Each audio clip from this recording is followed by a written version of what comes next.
a prisão do Salvador, eu começo a lembrar. Era para ser a minha morte. Por que eu sou tão intenso com Deus? Porque era para ser a minha morte. E foi por causa de você. Então o que me leva a ser igreja, o que me leva a estar aqui é porque eu entendi. Eu não sou ingrato. Eu não sou uma pessoa ingrata. Eu entendi. E quando eu me arremeto assim, ao coração de Deus, quando eu oro, eu penso assim, obrigado. Porque tem tanta gente nesse mundo que não sabe nem o que é uma igreja. Tem tanta gente nesse mundo que sonharia em fazer o que eu estou fazendo aqui agora. Milhões e bilhões de pessoas não podem fazer o que eu estou fazendo. Bilhões e bilhões de pessoas não fazem isso aqui que eu estou fazendo. Bilhões e bilhões de pessoas não têm a liberdade que eu e você está tendo agora, de poder estar numa igreja, sem soldado, sem prisão, sem nada. Nesse momento está chovendo lá fora e você está coberto, protegido. Quando eu entendo, meu Deus, o Senhor fez comigo, no meio de bilhões, justo eu não tenho nada a oferecer. Eu não tenho nada, não sou nada. O Senhor colocou gente na minha vida para me convidar para ir para um culto.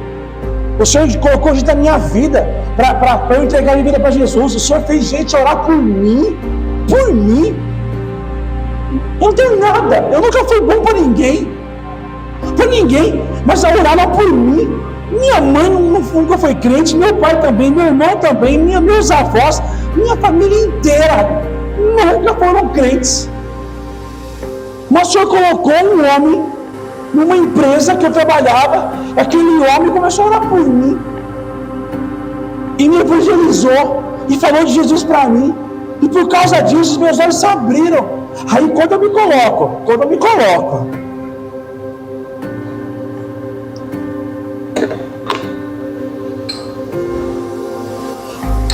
no universo, em um planeta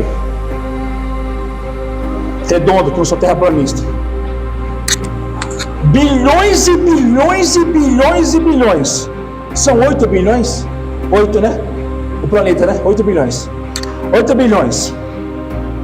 E quando eu vejo que o planeta Terra tem 8 bilhões de pessoas, e esse evangelho foi pregado, está sendo pregado, usando o verbo gerúndio, está sendo pregado no mundo todo, e que desses bilhões, eu e você ouviu, nós ouvimos. E quando eu fico sabendo que esses bilhões e bilhões e bilhões que não ouviram, gostariam de ter o meu privilégio e o teu também. Quando eu descubro que esses bilhões gostariam de ter a honra que eu tenho, que você tem.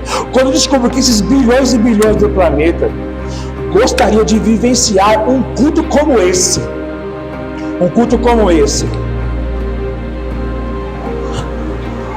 então não tem como, irmãos. Não tem como, nós somos de Jesus mesmo.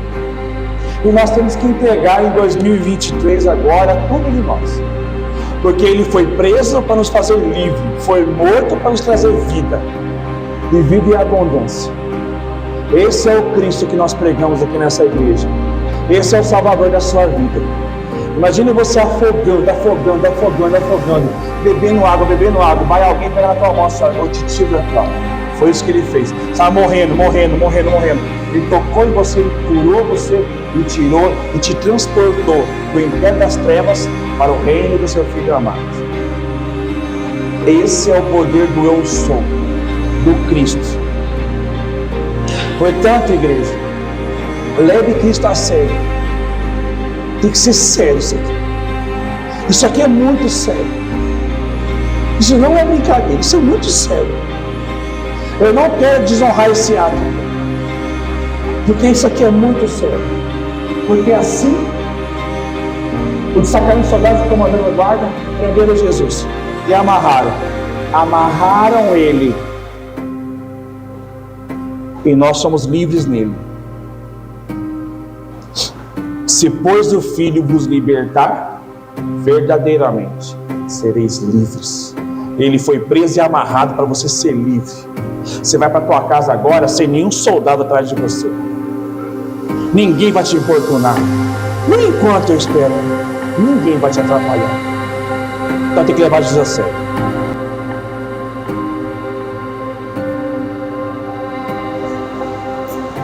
Continuamos na quinta-feira. Jesus estava reunido com os discípulos lá no cenáculo, num ambiente mais ou menos desse tamanho aqui. Jesus lavou os pés dos discípulos. Ali Jesus disse sobre a sua volta. Jesus faz uma oração.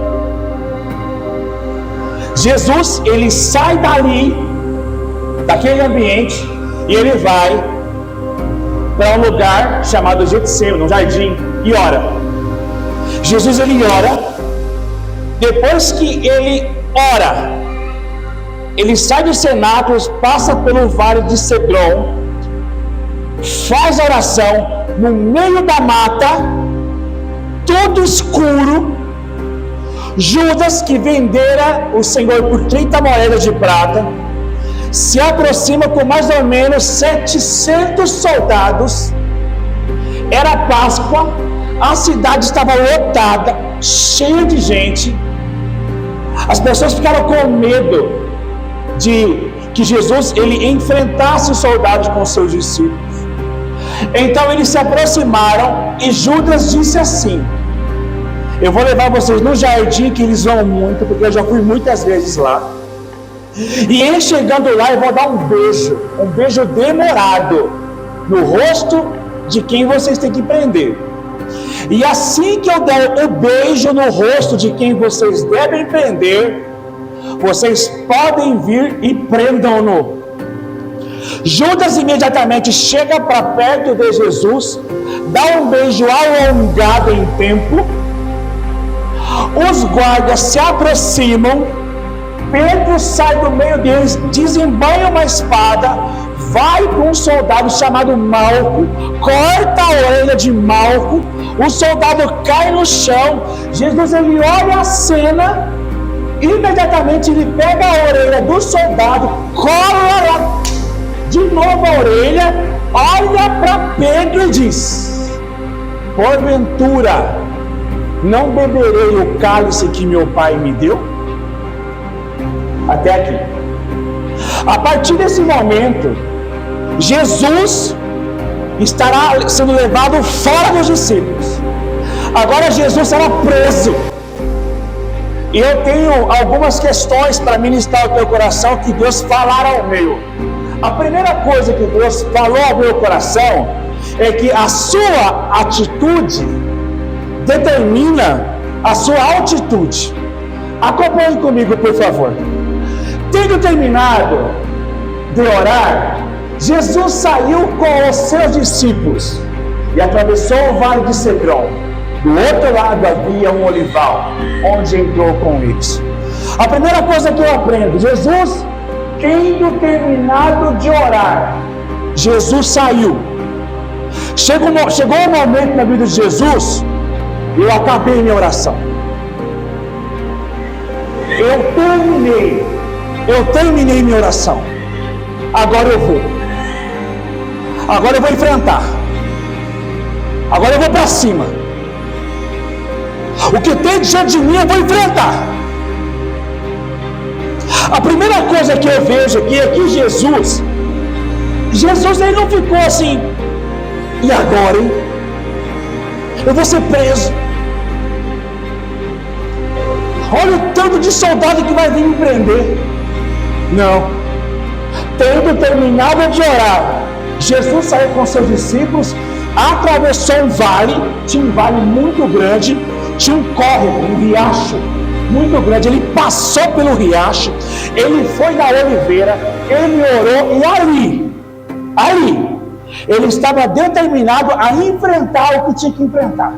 Quando um homem e uma mulher saem da oração, ele tem que estar disposto a enfrentar o que está por vir. Diga amém, por favor. É por isso que a sua atitude determina a sua altitude. São atitudes suas que vão fazer você ficar alto em Deus. você crescer em Deus também. Essa é a primeira lição que eu aprendo. Jesus, quando ele termina de orar, ele não sai numa fuga, ele sai para enfrentar. Tem gente querendo me pegar, tem gente querendo me prender, estou enfrentando. Eu aprendo com Jesus aqui a ter uma atitude de enfrentamento, irmãos. Jesus não se acovardou, ele não saiu para se esconder, ele se preparou, ele não se distanciou da cruz, ele se aproximou da cruz. Tendo terminado de orar, Jesus saiu com seus discípulos, atravessou o Vale Cedron, do outro lado havia o olival, onde entrou com eles. Estou pronto, eu estou pronto para enfrentar. Então, se você está esperando tomar uma atitude, se você está orando por alguma coisa, você orou, então tem que tomar atitude. Tem que tomar atitude. Toma atitude e enfrenta. Seja lá o que for, enfrenta. Deus é contigo, diga amém. Nesse momento que ele estava aqui, orando, passa de mim esse cálice, mas que não seja feita a minha vontade, seja feita a sua. Foi nesse momento aqui, senhoras e senhores, que os poros de Jesus começaram a sangrar. Uma dor descomunal veio sobre ele.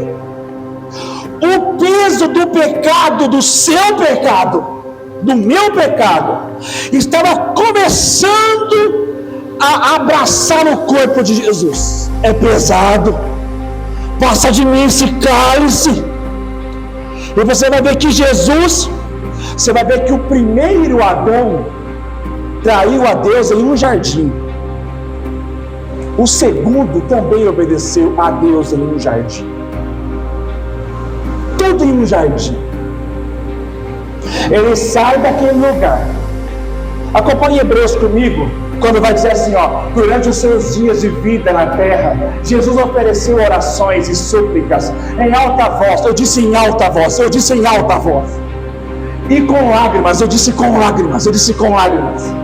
Aquele que o podia salvar da morte, sendo ouvido por causa da sua reverente submissão. Eu disse que Jesus foi ouvido por causa da sua reverente submissão. Então, durante os seus dias da vida na terra, Jesus ofereceu, eu disse ofereceu orações e súplicas em alta voz e com lágrimas.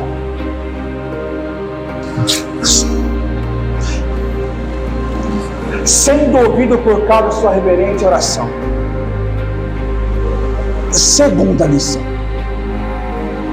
Todo traidor um dia foi um grande amigo.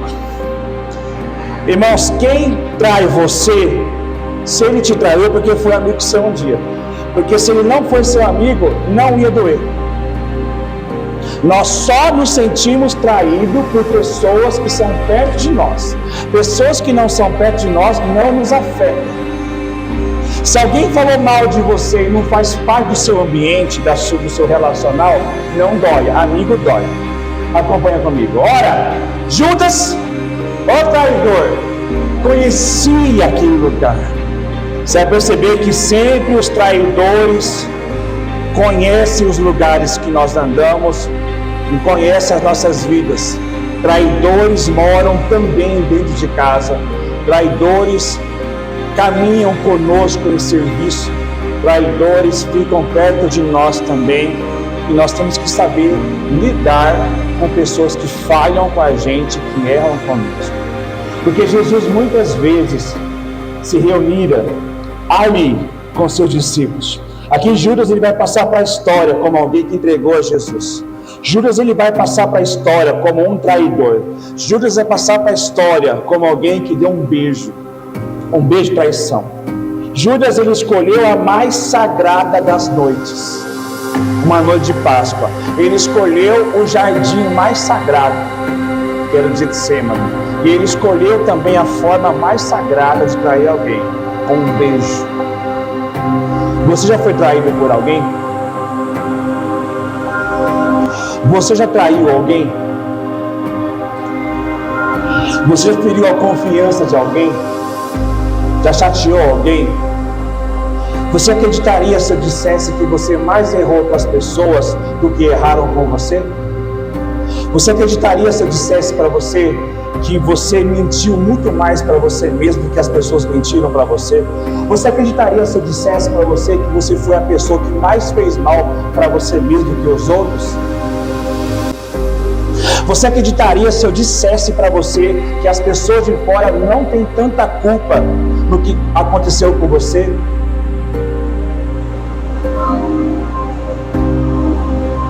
Tochas e lanternas em busca da luz do mundo.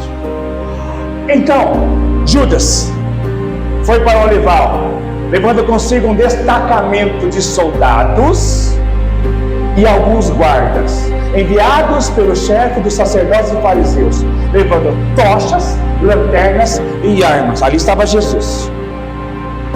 Ali estava o Salvador, depois de uma oração, depois de uma atitude de enfrentamento. Ele estava no posto, esperando ser traído.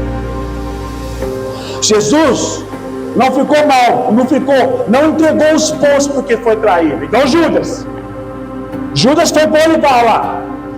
Aí ele levantou um destacamento de pessoas. Meus irmãos, pelo menos 1.760 soldados estavam ali.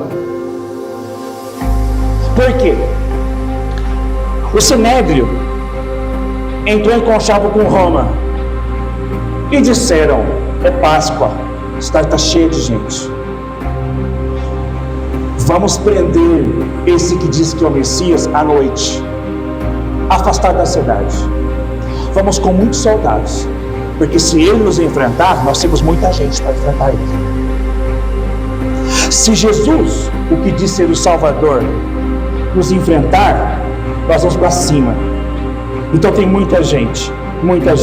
E você vai perceber que Jesus, ele encara sozinho os seus inimigos.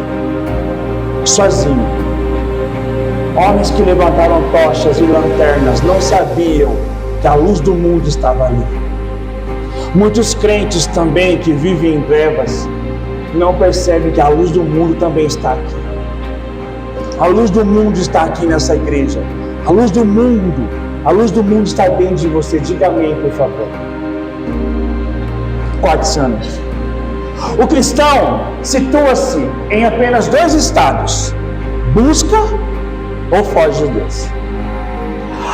Jesus, sabendo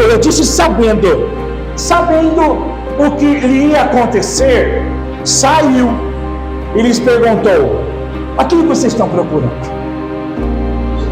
A primeira coisa que eu entendo aqui, como eu disse, Jesus sabendo de tudo, eu quero dizer para você, como que Jesus sabia de tudo o que ia acontecer, todo crente também tem que saber do final de um problema.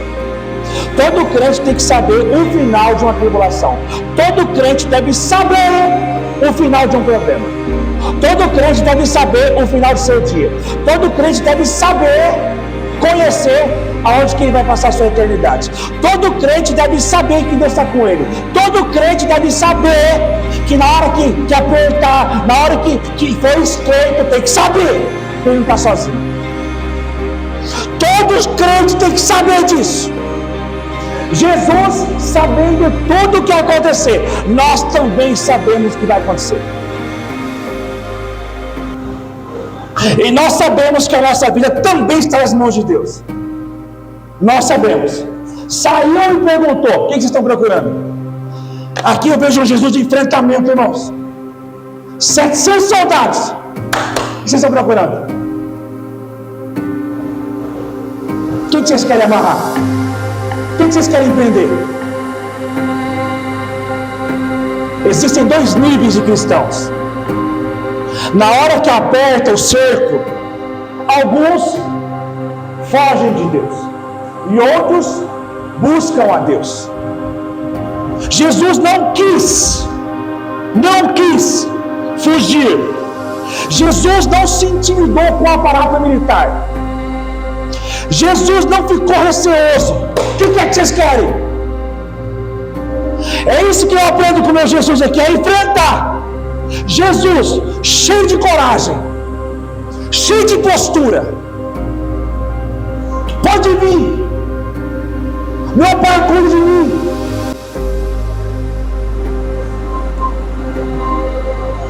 O diabo não pode fazer nada conosco que Deus não permita. Nada. As nossas vidas estão depositadas na mão de Deus. Com Jesus nós conseguimos, irmãos. Não vou ficar intimidado, não. Não vou, não. Jesus revelou sua majestade. Quinto lugar, Jesus não está sendo preso, está se entregando. Aleluia, Jesus.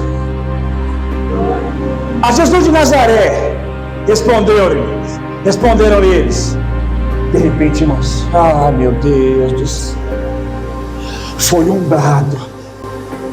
Aí, a quem você está procurando? Eles responderam: a Jesus de Nazaré. Responderam eles. Eu não tenho noção. A semana passada deu um trovão. Mas um trovão, vocês ouviram? Mas um trovão tão forte. A parede lá de casa lá, Deus, eu nunca ouvi um trovão desse. Um trovão muito forte. Quando Jesus disse, sou eu, mas foi tão forte. Aqueles 700 soldados começaram a cair. Pá, pá, pá, pá, pá, pá, pá, pá. Ninguém resiste à voz de Deus, irmãos. Ninguém resiste à voz de Deus. Um por um, cai. Sou eu! Entre um coxo de Judas, o traidor, estava com eles. Quando Jesus disse, sou eu, eles recuaram. Olha só como foi assim. Eles foram recuando e caíram, irmãos. Agindo Deus na sua vida, quem impedirá? Quem impedirá? Quem pode impedir a voz de Deus sobre você? Quem pode impedir essa voz? Jesus deixa claro que não são seus inimigos que estão tomando conta da situação. Jesus deixa claro que não é aquela comitiva de mais 1000 soldados que estavam ali, que estavam controlando a situação. Jesus deixa claro que era ele que estava controlando. Jesus deixa claro que ele não estava sendo preso, ele estava se entregando. Sexto lugar.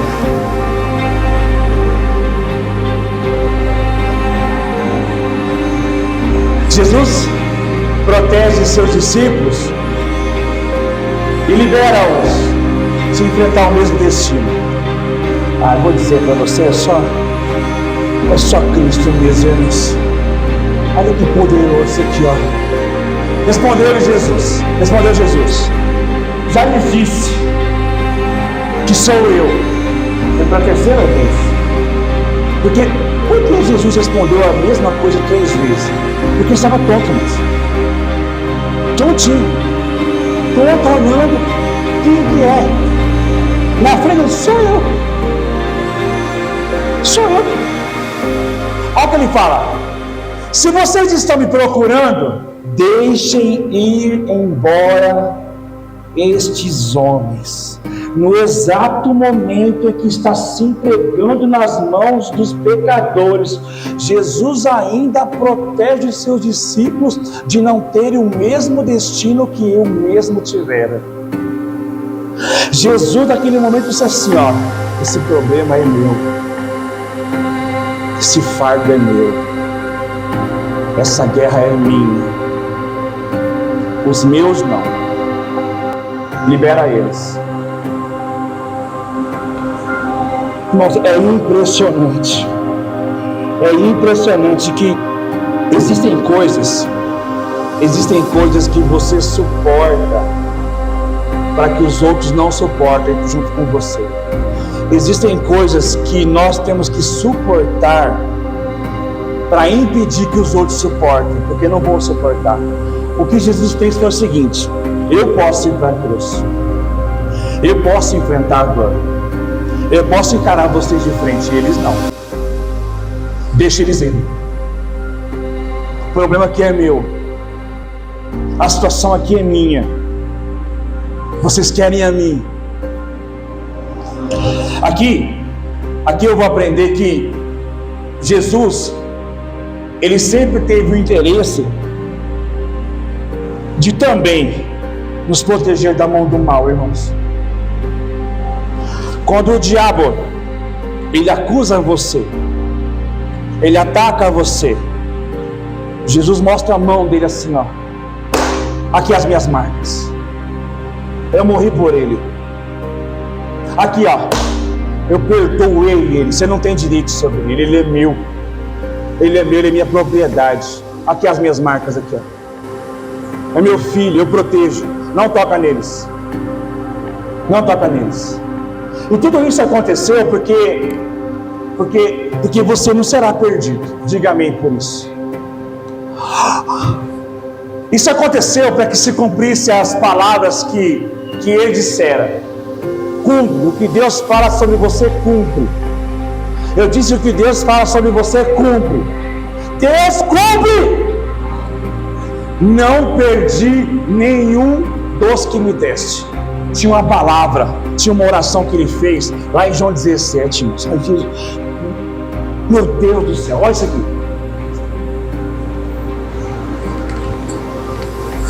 E não perdi nenhum dos que me deste. Enquanto estava com eles, eu os protegi e os guardei pelo nome que me deste. Nenhum deles se perdeu. Eu disse: nenhum deles se perdeu, a não ser aquele que estava destinado à perdição, para que se cumprisse a Escritura. Lá em João 17, ele faz uma oração: Senhor, nenhum se perdeu. Aqui cumpre. Aqui cumpre. 700 soldados. Ele faz uma oração ao Pai: nenhum se perdeu. Ele pode não, ele manda. Aqui, ó, pegar eu, eles não. Foi isso que Jesus fez na cruz. Morre eu, você não. Foi isso que Jesus fez. O seu pecado vai para mim, não para você. Foi isso que ele fez. Ele tirou você do Calvário, tirou você e eu da cruz. Ele se colocou lá. Foi isso que ele fez. Nos protegeu, nos remiu, nos perdoou, nos redimiu. Aleluia!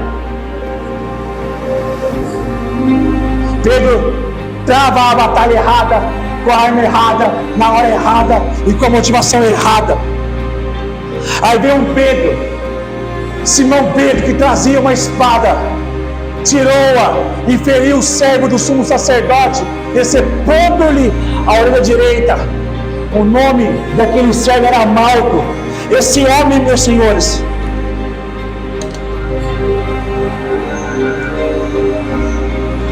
deixa eu colocar para vocês, né?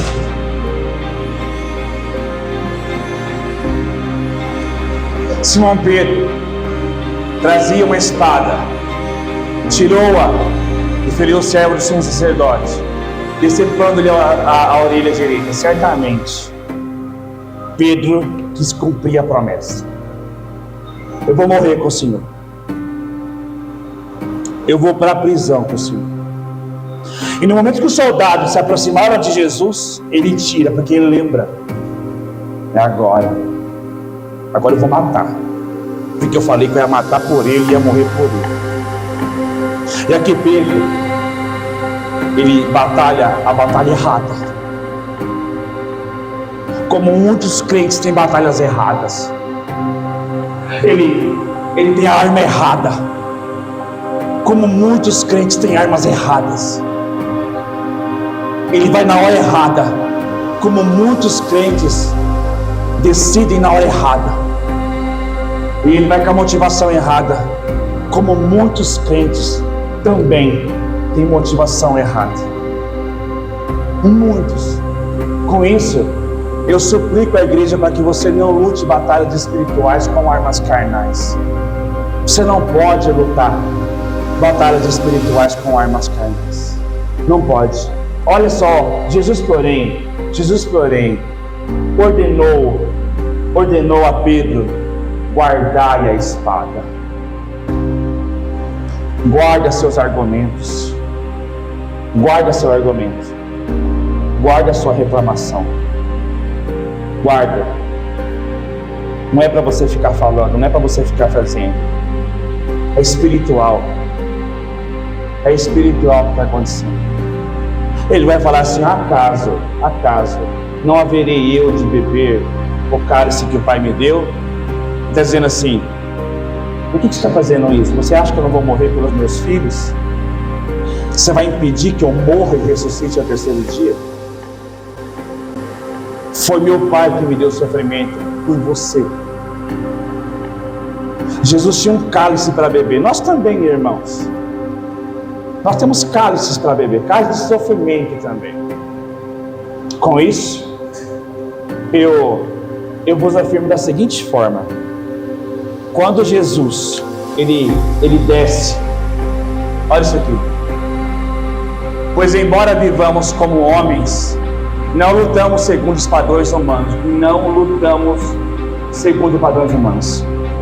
As armas com as quais lutamos não são humanas.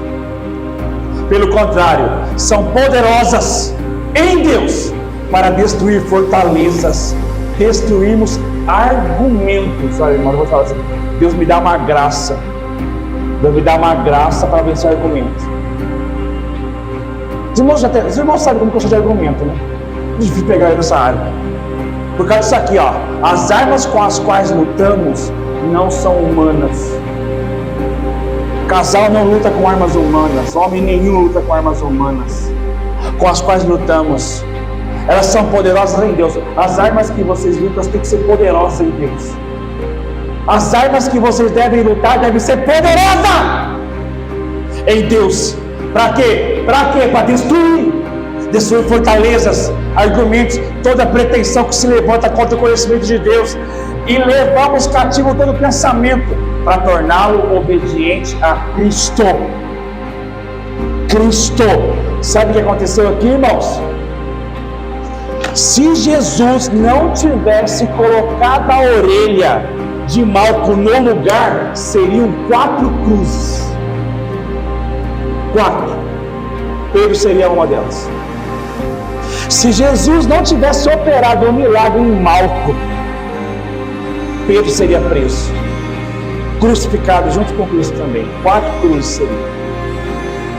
Mas para cumprir a promessa, eu não perdi nenhum dos que me deste.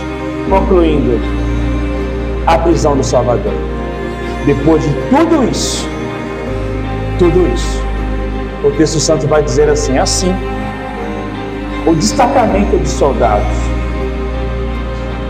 com seu comandante e os guardas dos judeus, prenderam Jesus e amarraram. Tudo isso, Jesus já sabia. Foi tudo planejado desde a eternidade, que toda essa história seria contada. O projeto teria que ser esse. Jesus teria que levar todas as chibatadas, todas elas. Os inimigos de Jesus não prevaleceram sobre ele pela força. Ele mesmo se entregou voluntariamente. É por isso que nós estamos aqui, igreja, voluntariamente. É por isso que nós amamos a Jesus, porque nos protege, se entregou por nós. Eu concluo da seguinte forma: todas as vezes, aliás, a maioria das vezes, que eu olho assim para uma imagem na internet ou na minha mente de cruz, e toda vez que eu me arremeto ao texto, eu sei que aquela morte era para ser a minha. E quando eu olho para o Salvador tem que levar a sério. Haverá um dia que todos nós estaremos diante de Deus, e talvez um culto como esse vai ser lembrado naquele dia. Eu enviei o meu servo para alertar você. Eu usei o meu servo para chamar sua atenção. Você estava naquele culto, eu estava naquele culto. Eu estava usando a boca daquele seu pastor, que é o meu servo. E você não quis dar ouvido à minha voz. Cristo é para ser levado a sério. Em nome de Jesus.